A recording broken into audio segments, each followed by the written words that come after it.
You've talked about horizontality for a number of years now, and we've seen some very successful cases with some clients. What's next with that? Well, I think it's certainly the technological disruption and these short-term pressures are forcing very significant changes in structure. I mean, WPP to me is increasingly looking like one firm.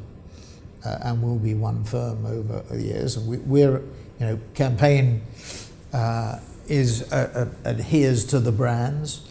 Our people adhere to the brands. But whether clients really are that concerned about the brands, they want the best people working on their business. So it's a question about how you organize yourself to ensure that the best people on the business deal with the disruption, deal with the need to coordinate across clients, to coordinating across countries. I don't know whether we're at a tipping point or not, but we are certainly at a point where the need for speedy adjustment and change is really important if we're going to continue to be successful.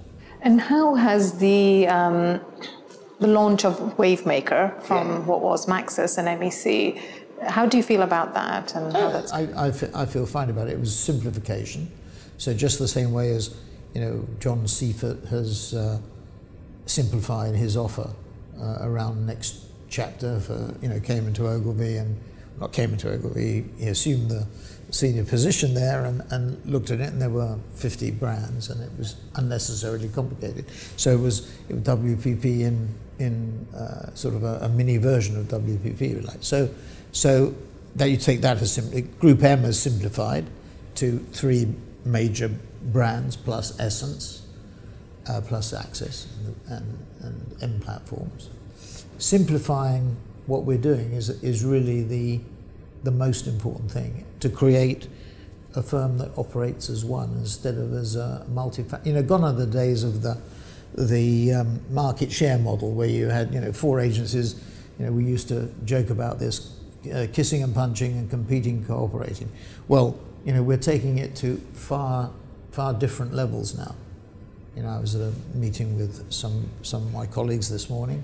We're talking about some of the issues that we're talking about now, and how do we pull the company together into a much more effective fighting force than if it's a disparate brands.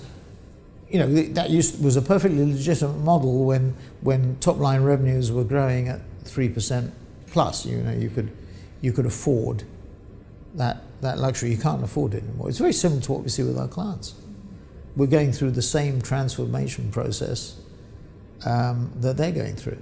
So we can compare notes and develop solutions together. But we have to change and the clients have to change.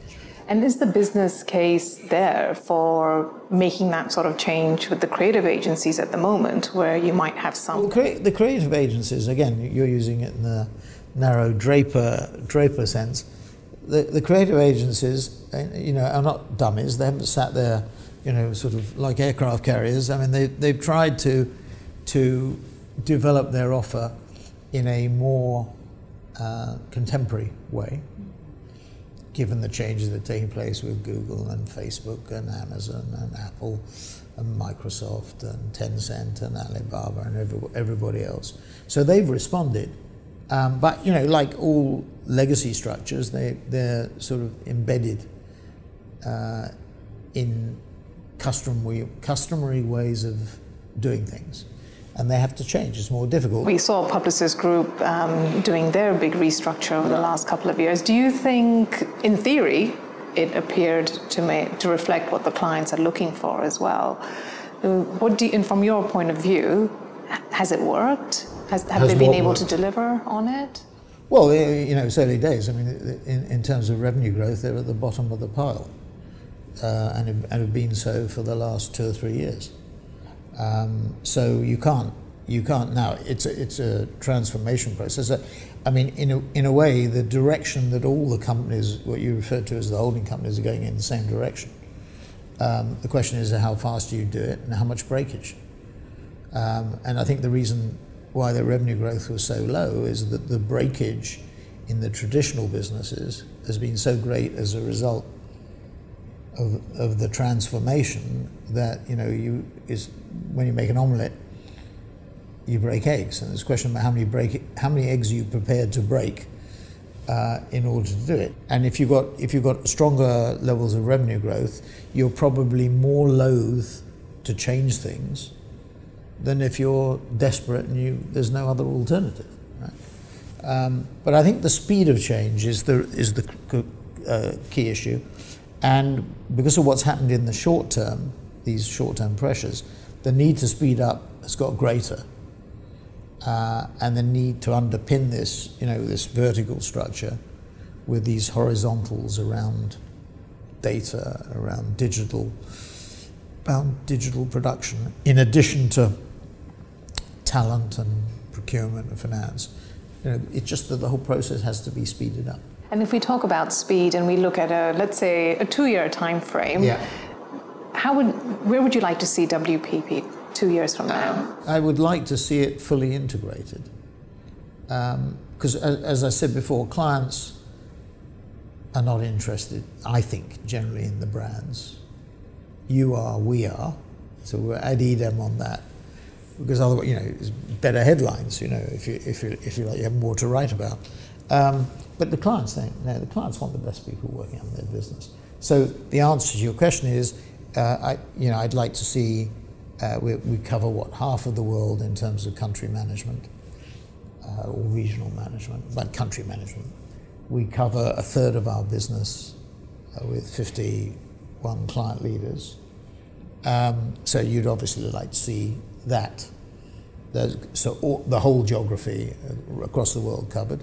So in all the countries we operate in, we have country management with all the major clients that we have, client leaders. And then I'd like to see the horizontal underpinnings, the verticals simplified still further. And then the horizontal underpinnings, not just digital asset management, but probably digital, data, shopper and e-commerce. I mean, those are the common skills across all of our verticals.